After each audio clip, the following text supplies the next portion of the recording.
Today we're doing the Spring Hat Wreath from all Dollar Tree products.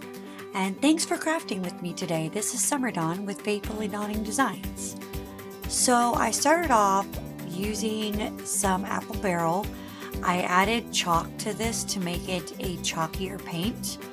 I also tried adding the baking soda, but I added way too much to one version of it, and it literally turned into this whipped cream marshmallow puff stuff. I would not recommend adding a ton of baking soda to it. It doesn't turn out well. So as you see, I'm literally just coating all these eggs that I received for free from a friend, and I'm just setting them up in a styrofoam piece over there off camera. That's just so they can dry. I also did the little bunny, but I ended up not using the bunny in my craft. It's super duper cute. I just didn't end up actually using it. As you see, I also have these butterflies on there. I ended up not putting those on there either. I didn't really like the way they turned out with the white paint. And then I have these other little statuettes, bunny things. I did repaint those, but those were just more for sitting on the mantle. So just kind of ignore those while those are there. So I literally go through the process, but as I start doing this, like I see this one that doesn't have a ribbon on it. And it kind of makes me realize I really didn't like the fact that they had the ribbons. So as I keep going, I am thinking about this and I'm deciding, you know what, I think I'm just going to take the ribbons off. See, and that's where I grab a hold of it and I start pulling all the ribbons off of them. I'm like, yeah, no, we're not going to keep the ribbons on. So as I keep going, I go through this whole process and I just start ripping all the ribbons off before I put the paint on them. I did end up adding a second coat of paint to just a couple of them where the color shone through. And don't forget to like and subscribe to this video and then click the bell so you can get more notifications. So as you see, this is where I have it all done, and this is where I'm going to start painting the buffalo check. So I'm putting a lot of water down there and then just a little drop of paint. That way it's very watered down, almost like a watercolor type thing. And I just do these straight lines. I take my time and I just work on straight lines all the way across, vertically across the egg. And that way I'm kind of doing the up and down part. And I'm just kind of taking my time with it because I also got to figure out exactly how I'm going to space these out. The spacing isn't perfect, but you know, it's okay. It was my first time. And so then I go vertically around. And I was kind of hoping this would really create that, you know, light and dark contrast. It didn't do it as much as I was hoping. So I actually end up going back in doing a little bit more, as you see right there. I do the extra little dabs from another spot of my little dab of paint where the paint is a little bit thicker and not as watered down. And so I do this around the whole thing, kind of decide, do I like it like this?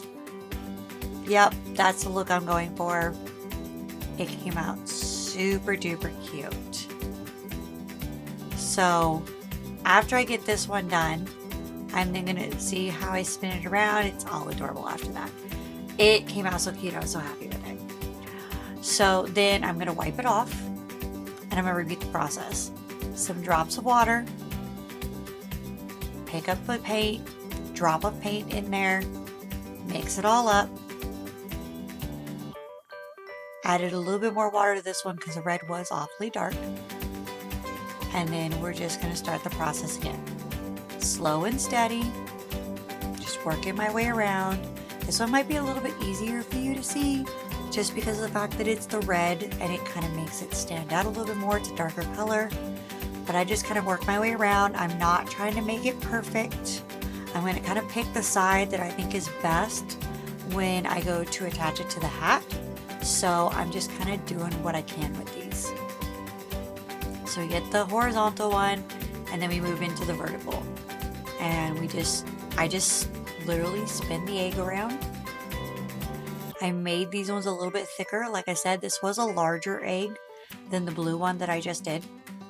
So I thickened up how wide I was making my little stripes. And then I go ahead and go back through it again, and I darken up my little connecting squares. I don't know what you would call those. Joined squares? Overlapping squares, we'll say. So after I do that, I was super happy with the way it came out, and I was like, okay, I think I got this now. And so I do that, and then I move on to my other colors. As you see, all the colors that are up there, I ended up just not using that like yellowy mustardy color. I ended up taking that one and replacing it with a really light yellow, and I kind of wish I had stuck with a darker yellow. Here's where I'm using this orange color. I was doing that one. That one came out pretty cool. And then there's my teal one, or maybe it's, I don't know, maybe it's just a really light blue. I call it teal. And there's where I'm doing my yellow one. So here's where I have my hat. So I cut off this little hook and I set it to the side. I actually saw that tip in another YouTube video where they were doing a similar wreath, and I got inspired to do this one from that. I really liked it. I thought it was adorable. I didn't want to copy it exactly, so I wanted more flowers. I wanted the eggs on it. I got a different color ribbon around it, but I did pick up the hat at Dollar Tree. It's just a little sun hat. And instead of gluing everything down, as you see, it got a little off camera. I apologize for that. But what I'm essentially doing is kind of weaving the flowers in and out. I did it for both the fact that I wanted to be able to kind of place them where I wanted them, and I didn't want to use a ton of hot glue and make it heavy and messy with the hot glue. And then I also did it because if I ended up not liking the flowers, I wanted to be able to take them out. I don't even know what these flowers are called. They were just pretty, and they're purple. And then there's yellow flowers and there's pink flowers. I had white ones too, but I ended up not using the white ones because I felt like the other three colors were enough. Here's how I'm kind of showing you how I go under, back through. There it goes under, and then I come back through, and then I push it back under again. And then what I'm doing is when I add on the next one, these yellow ones, I'm then interweaving them with the purple on the underside. Give me a minute, it flips over and you can see what I'm talking about. But I still do the same thing. I go under it, I come back out the other end, and then I pop it back inside. That way I don't have the actual stem sticking out anywhere or anything like that. And I do the same thing on this side, kind of pop it in a different spot. I didn't want it to be 100% exact, you know, give it a little bit of flow. So we do that. Knocking my eggs around as I do it. So here's the yellow over on this side. Again, do it under, over, and then back under. And repeat this process. I love these little flowers that have multiple flowers per stem. I think they're greater for these smaller projects like this. To me, they scream springtime and wildflowers. Here's the pink ones. I think the pink ones are supposed to be actually cherry blossoms, but it's okay. They were pretty, and they went with it. I like the coloration, so I just put them in there. That's where I was fighting with it to wrap it around. As you see, I'm trying to loop it through. So I think, let's see, is it this one that I show you? Nope, maybe not. Oh, that's where I'm making some adjustments.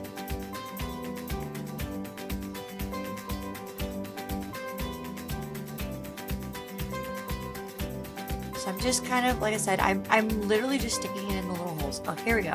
So like I said, I looped it through and back, and then I ended up as you see some of them, oh, I flipped it too fast.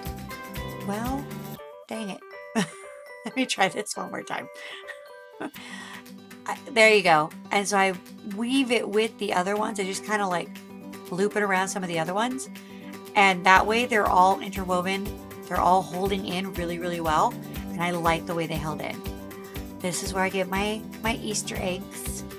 And I'm starting to put my Easter eggs. I'm trying to position them to where the hole in the bottom, they were on the skewers originally. You don't see that hole super obvious. But then I'm also trying to work on where I place them. So I wanted to put some across the bottom and some to fill in little gaps around different areas. So I put that one there. And then just kind of filling in any little holes. Here's where I realized, oh, hey, I have, this yellow and then the orangish yellow.